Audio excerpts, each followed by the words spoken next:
As businesses around the world buckle in and brace themselves for the impact that the coronavirus pandemic will have on their operations, proper crisis management has become a necessity for company leadership. Yet only 54% of companies have a crisis plan in place. One of the most important actions that business leaders can take in the event of a global crisis event like COVID-19 is to quickly implement a plan to communicate company-wide updates. That's why Beekeeper prepared a general list of internal communication tips to help you effectively communicate with your team during a crisis situation. Download Beekeeper's free crisis communications checklist today at www.beekeeper.io/crisisavertedpodcast. That's www.beekeeper.io/crisisavertedpodcast.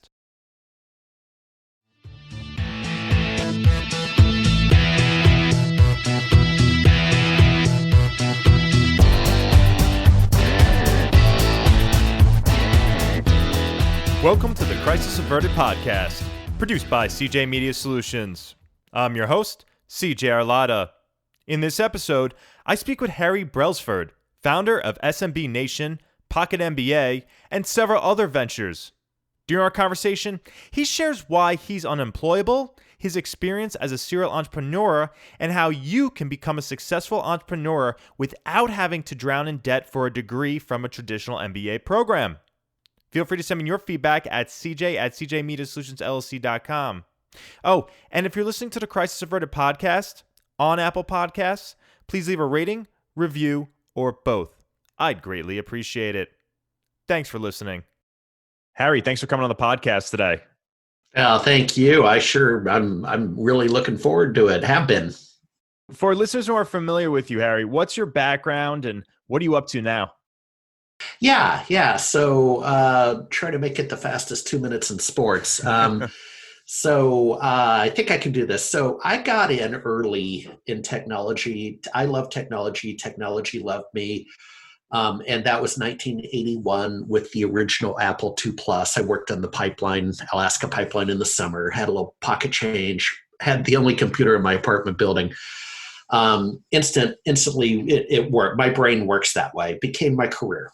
The game changer was 97. So moved to Seattle. And in 97, I got in behind the scenes with the dev team at Microsoft on small business server. And one thing led to another. Wrote the Microsoft Small Business Server Resource Kit, some magazine articles, some workshops. Next thing you know, I have SMB Nation that grew at its peak to 60,000 small business server aficionados, now known as managed services providers, but it's the same person. So we had a monthly magazine for 7 years that circulation. 1 year we had 44 events, but we typically had 3 to 4 major conferences and 20 workshops. You get the idea. We were a community. And now the new word is ecosystem. We didn't call it that at the time. That kind of came to a crashing halt, unbeknownst to me, when they announced end of life for small business server in 2012 to drive the consumption of Office 365.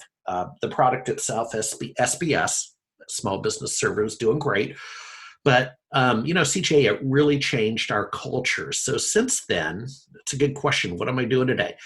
I have done some startups. I turned the day-to-day of SMB Nation over to Jennifer Hallmark. She's in her 14th year. And so I joke that I work until noon at SMB Nation, and I do startups in the afternoon. So I've done 3 or 4 of those. One was a predictive analytics startup in downtown Seattle with what we called machine learning. Now that's called AI. And then CJ, I've also put 4 years on a startup and invested in the cannabis technology supply chain. So this is not the lifestyle side. This is the serious side with, traceability and barcodes and infrastructure and all that.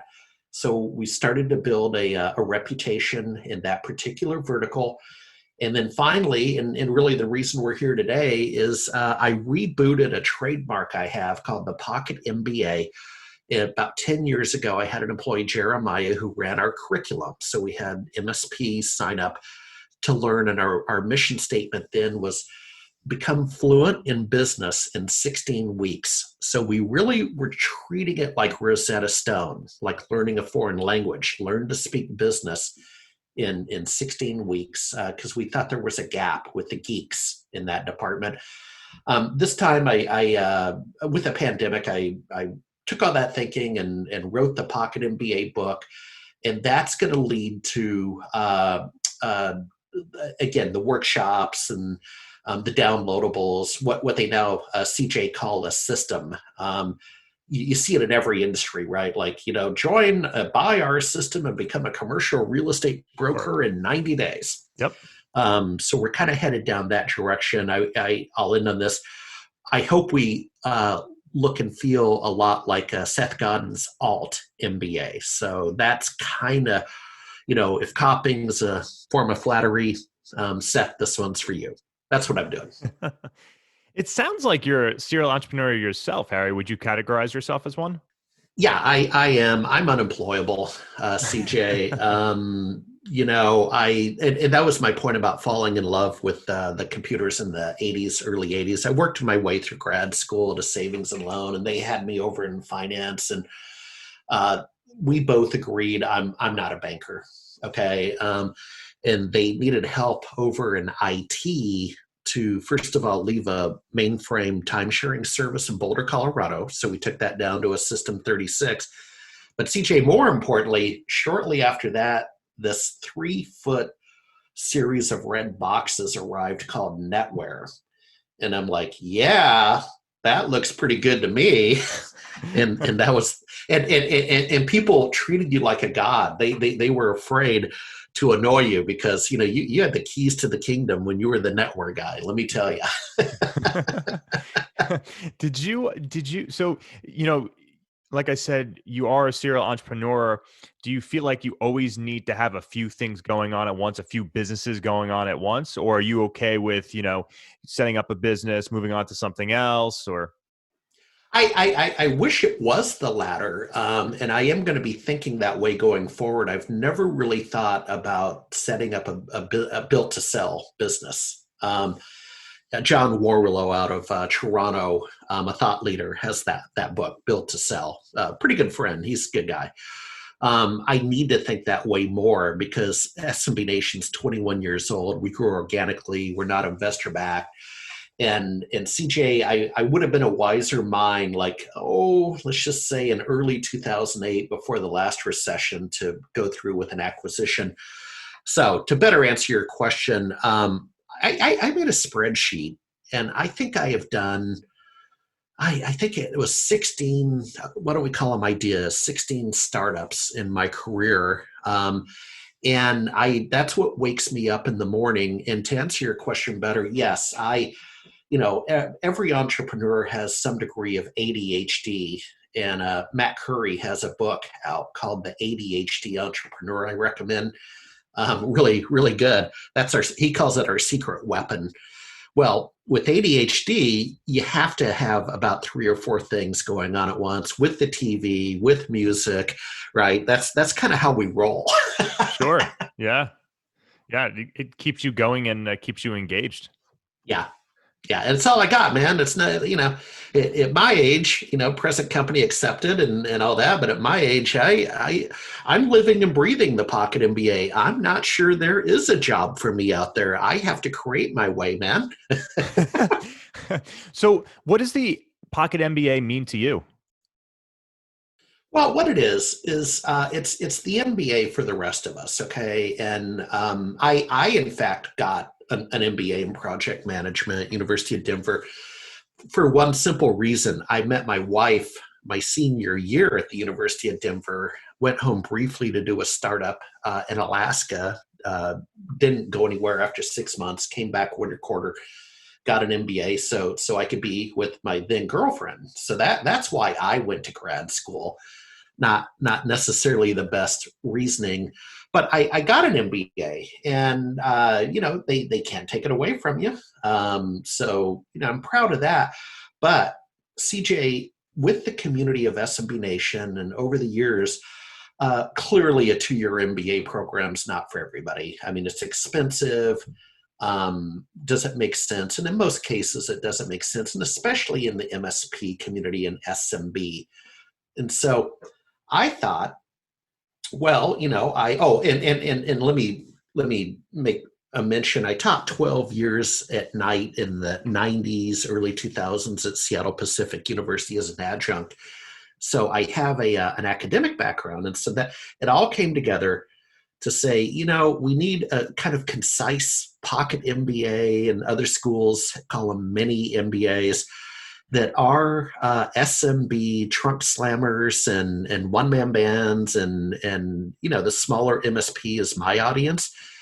CJ, they can really benefit from just taking a half a step back from their business, reading the book, and reading other books. Not just mine, but as we've seen the concentration in the SMB MSP space, as we've seen automation result in a lot of technology maturity and change margins, and I didn't even mention cloud and margins compared to big iron.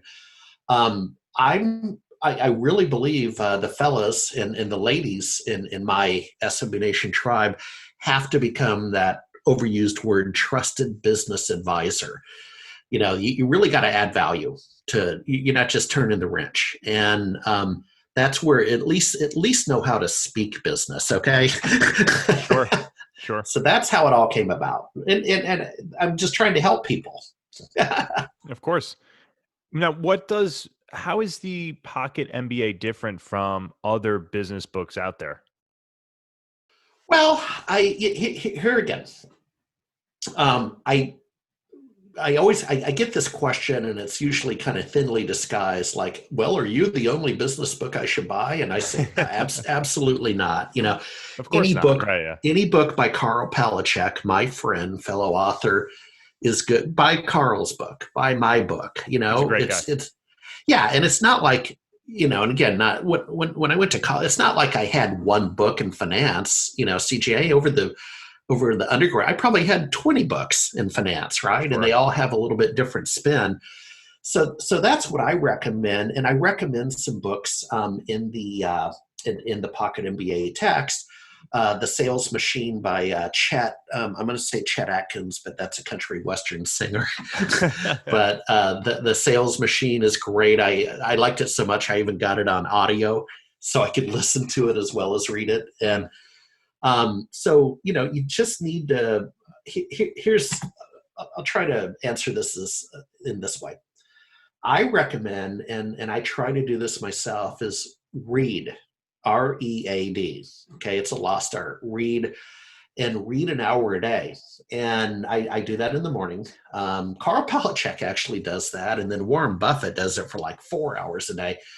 But that's the secret to my success, is just reading in your field of endeavor, the magazines, the books, the online content. So I hope that answers your question. That's what it means to me, and it should be. It's a big tent, and I'm just one of the poles, man. Yeah.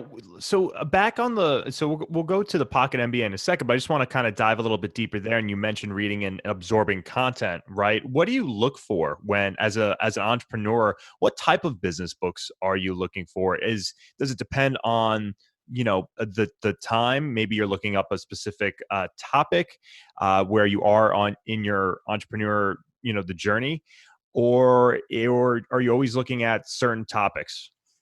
Yeah, I'd say I'm looking at certain topics. I probably, having taught both technology and business, I'm pretty good with mission statement and strategy and tactics, and all the way down to tactical, like typing with your fingers. I'm pretty good with that thinking.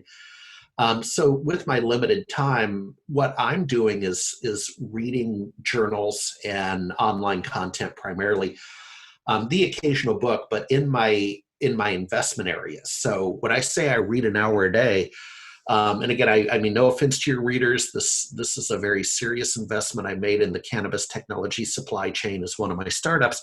I'm reading Entrepreneur, MJ Biz, Marijuana Venture, and some other journals every morning, because CJ, that industry is changing very, very quickly. Sure. Yeah.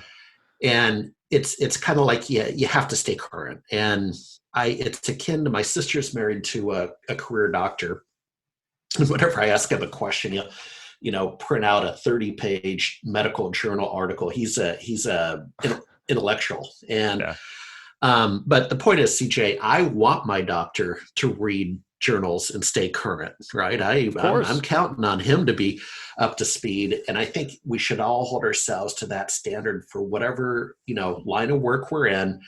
You should at least be an authority, which I would say, just staying current and doing it, and then maybe even elevate up to expert, where you're sought out and people are asking you. Sure. Yeah, absolutely. The Pocket MBA, who did you write it for? Is there a specific audience? Yeah, there's some personas that I had in mind when I wrote it. So number one is over 50 and fired. And I've seen that. A friend of mine in Phoenix, Kevin, it literally just happened to him late last year. He was at a large, well-known accounting firm as an Azure consultant. You know how accounting firms dabble in Hmm. consulting. And so he's technical and he's well-spoken and all that. He got tapped on the shoulder Hmm. right before Christmas. It's very sad. And I sent him a free copy of the book. It's like, dude, over 50 and fired, it's brutal out there, especially in tech with the implicit ageism. Hmm. And so that's a real thing. And that was validated by these two guys, Mark and his colleague out of Australia, have a system that you subscribe to called the Over 50s Consultant. And I'd recommend you Google that. I went through a couple of their webinars, and we're telling the same story that you got to reinvent yourself over 50. Number two, the Centers for Entrepreneurship. So I took a copy of the book to Texas State University, just south of Austin in San Marcos. They just opened the Center for Entrepreneurship, and that's a whole nother story. In a pandemic and with Zooming and all that, it was a very different kind of grand opening. But we put on the mask and met outside, and I gave the director, a copy of the Pocket MBA, and I said, you know what, a couple of things. I'd love to volunteer, be one of those Saturday judges for the business plan bake off in the competition. So love to help. But number two, love to have a conversation about this book, having an academic background and kind of the way I was typing it. I think this could be on the short list for one of the textbooks, for the courses you teach. And so we're going to continue that talk. Here after the first year, we need to hook up again. Number three, pandemic victims. So brutal restructuring of the economy. I mean, those, CJ, those were some remarkable numbers in Q2 2020 in the labor front. I mean, I've never seen such numbers. And the way these things tend to be is the job growth is slower than the job cuts, right? And we're seeing that with the weekly first-time claims reports. Sometimes they're up, sometimes they're down, but we're still underwater significantly on jobs. And so for many of these people, there are no jobs, and they are going to have to innovate their way out of it. And quickly, an example, it's in the book.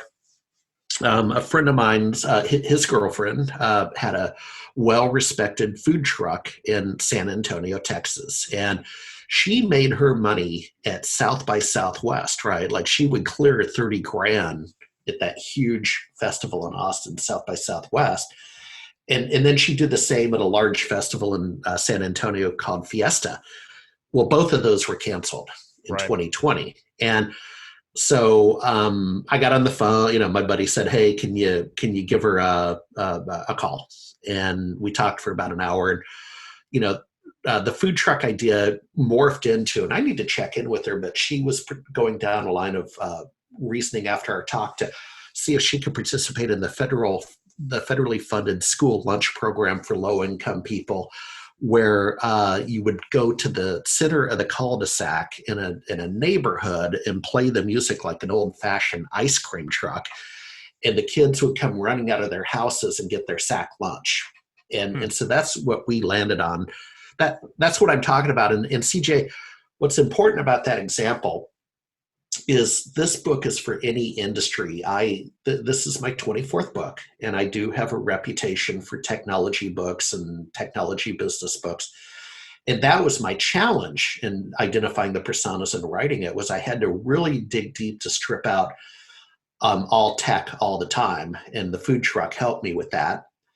And then finally, CJ, number 4, the persona would be the outsourcing departments of major corporations going through restructuring. So up here in Seattle, the Boeing company's aggressively laying off 25,000 workers.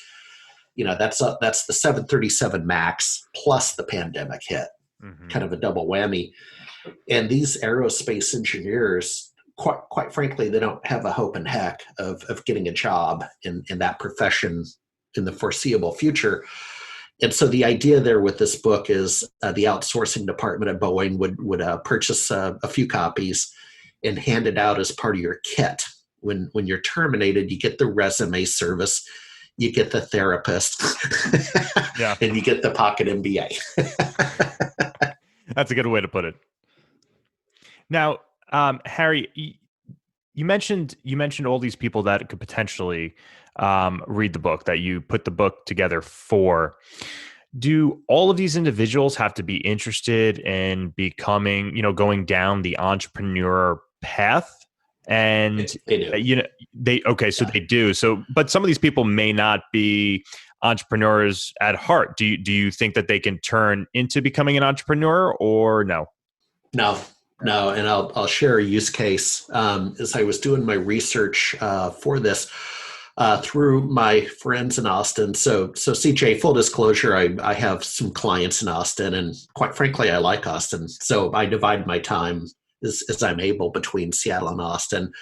Not what you think. It's not like lakefront homes in each location or anything, but it is what it is. Yeah. And through my circle of friends, starting in tech with the IAMCP, this Microsoft trade group for Microsoft partners, I met a lady, a wife of one of the members, and she's works for Chase Bank in the call center for Southwest Airlines credit cards, right? So you call the 800 number and you have a question about your card or the renewal. That's her. And went over to their house, and she's doing remote work, right? So a couple of thoughts. First of all, her vision of work, she's an employee, not an entrepreneur, right? That's not what she thinks about. The remote work has been devastating because part of her, juice or go juice was going into the call center, and those were her friends, right? That is her social circle of friends. We're talking Friday happy hour when they get off work. Well, that's all gone. So her personality type, she needs that interaction. She likes working in call centers and so on. And when I talk to her, she's just not wired to be an entrepreneur. Now, and you see a lot of that. And I have to, quite frankly, I have to be more empathetic about that, because she shared, and I agree, that, you entrepreneurs, you startup guys are the rock star in the popular media, and it makes us in the call center feel bad. Okay, like we're missing out on, we're not an entrepreneur, we're not a startup. And right. CJ, I get it. You watch business TV and they just glorify the entrepreneurs, right? Right. You watch something like Shark Tank, right? Yeah. And I took that under advisement.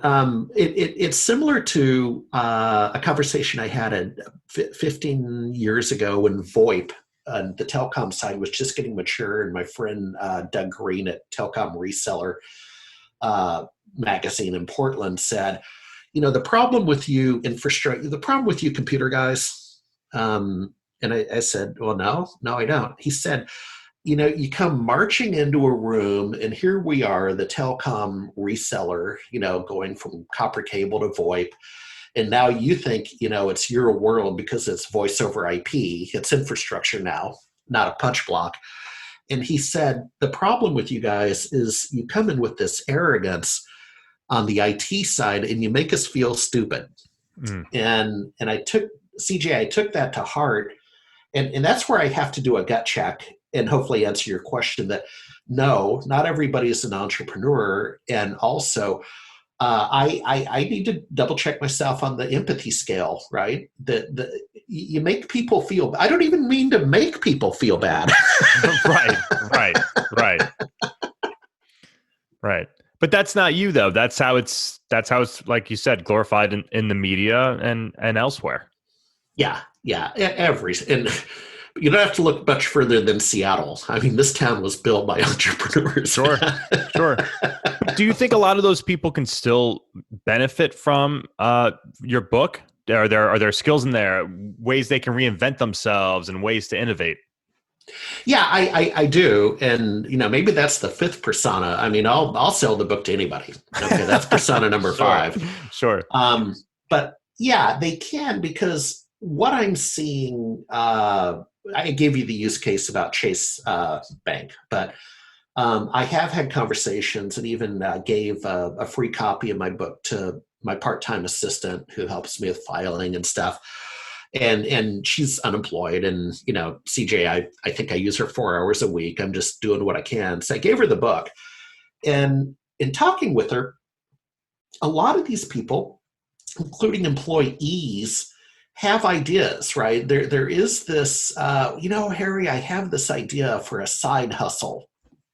And so it might be maybe I'm going to make wax candles on the weekend, right? And so this book is good for the side hustle, that the employees, they're clearly not leaving their job with benefits, but, maybe they're a little more senior and have a little more time on their hand. They got it down. And it's like, you know what? I want to be a candlestick maker on the side. Yeah. And this book will help you frame it up, right? Yeah. This book's kind of about framework and checklist. Now, the book is divided. It's structured a certain way, right? You have the finder, minder, grinder in there. Could you talk a little bit about that? Yeah. So where I learned that term was I come from a family of lawyers, 2 brothers, my dad, my granddad, uncle, which I would never wish that upon anybody, to come from a family like that, which is why I did not go to law school. But Brother Jim said it best. So Brother Jim was in private practice down in Menlo Park. And he said, he taught me finder, minder, grinder. He's a little bit older, so I was still in high school. And he said, here's how a law firm works, right? You have to, hopefully it's one person. That's very rare to find one person that can be a finder, minder, grinder. So you have the lawyer that gets the business. Then you have the internal staff that runs the law firm, and harder than it looks, everything from dictation to payroll, it's harder than it looks. And then you have the grinder. So that's the minder. And then you have the grinder who does the work. And the way my brother, he opened the Bay Area office for Perkins Coie, a Seattle-based firm. And the way he kind of structured it was, he's a finder, right? So he's going to be the guy that's out, going to the afternoon receptions and maybe getting on the board of the zoo, or in fact, in his case, is the aquarium, the Steinhardt Aquarium. So out there networking. You play that game. If you remember LA Law, right? There was the old man who knew everybody in town and sat on the boards. Mm-hmm. And then, we'll just assume you had the admin staff doing IT, payroll, all that. And then you had the grinders. And in my brother's law firm, the grinder was a guy named Leonard. And, Leonard was absolutely brilliant. Maybe not the best bedside manners.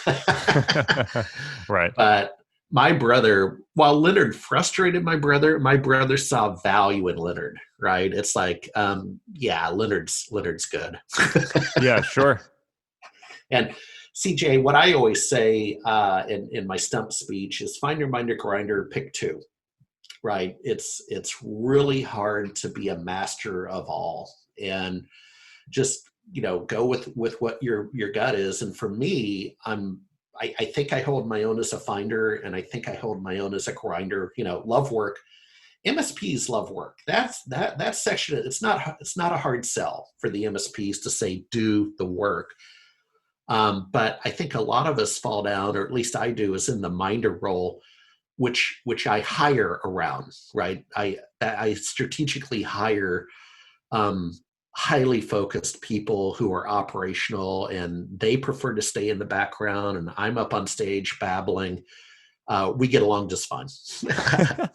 But I guess, doesn't it depend on where you are in that journey, right? I'm a one-man shop, so I have to do a lot of different roles, right? Yeah, So I get is it. the goal to, do some people excel at all three of those? Do you eventually outgrow those roles the larger your organization gets? Yeah, both. Mhm. I mean, um, there are these rare people back when I was with the quote unquote accounting firm in the '90s as a small business server consultant. Last job I ever had, and by the way, that one worked out well because I was a consultant. So, I was never in the office, no politics, and I was out billing hours. Loved it. It's kind of like running your own business. You had an annual quota. Um, but to get back on point, there was a rock star named Vernon who was covering the Great Plains Dynamics consulting practice, and that talk about a natural act for an accounting firm. And Vernon was one of these rare guys who was a finder, a minder, and a grinder, and he was a CPA. So that kind of makes sense, right? He had a gregarious, extroverted personality to get the business, and he did. But then he had that detail-oriented mindset of a CPA to both manage his accounts and put in his time slips. And then it went without saying, his domain expertise in Great Plains, right? I mean, this guy knew what he was doing. CJ, I probably have met a handful of those people in my career. Mm, right. What should people take away from the book? What if you had to sum it up and top few summary points, what do you really want people to take away from it?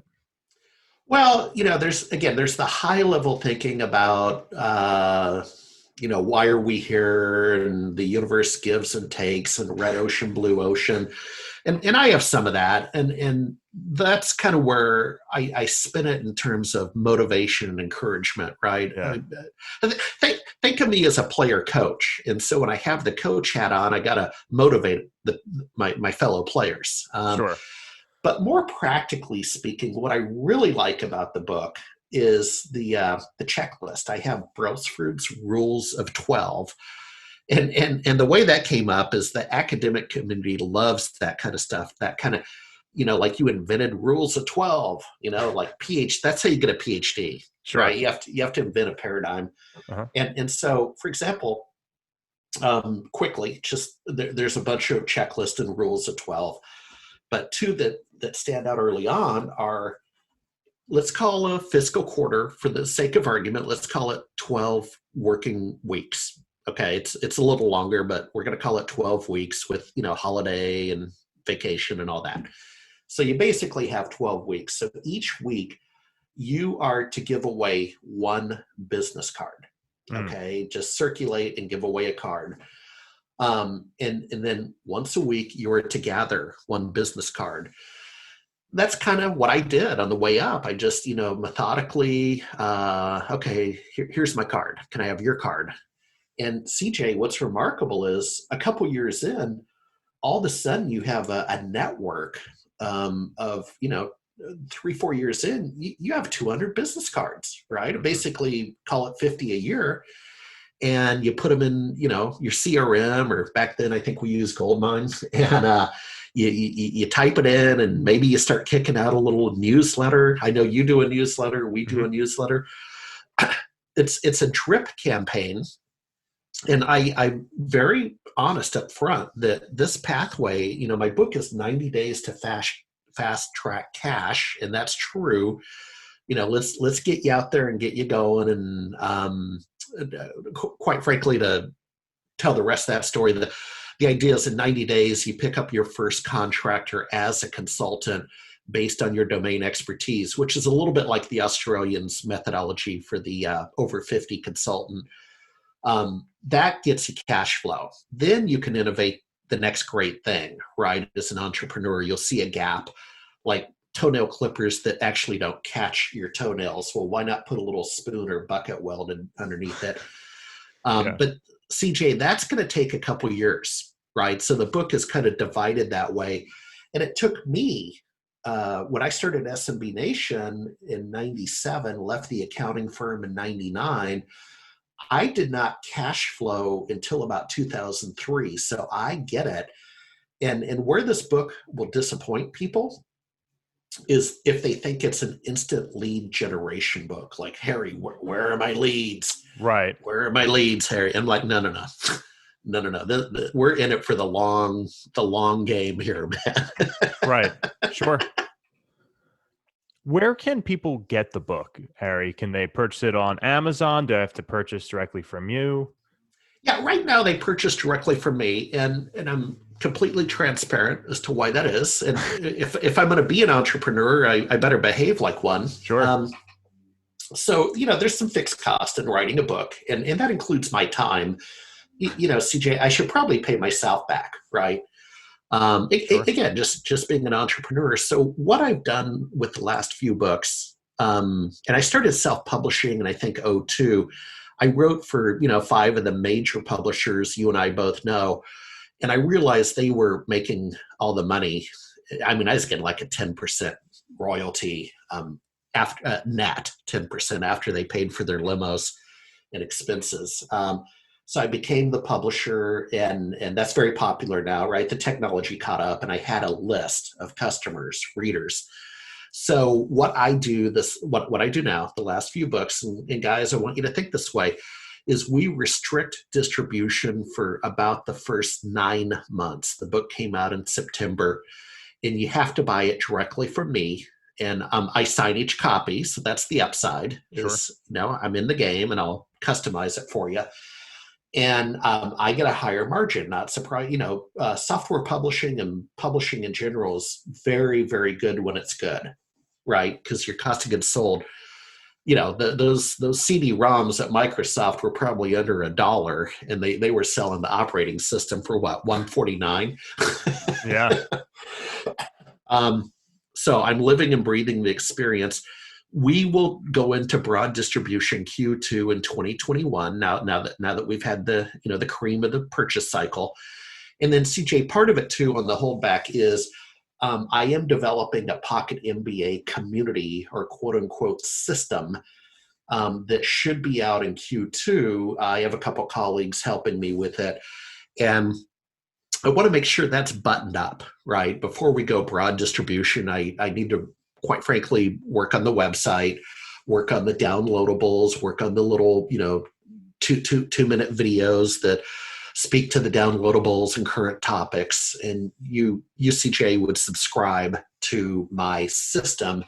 You've seen, the $99 a month system that you subscribe to, and it gets updated. So again, in the spirit of transparency, that's why you need to come to pocket.mba. So that's a vanity domain, pocket.mba, and buy my book. And it comes both as an ebook or a print book. And I'll sign it for you on the print book and drop it in the mail. So now you know what I know. I appreciate it, Harry. Thanks for coming on the podcast today. Yeah, my pleasure. Thank you very much.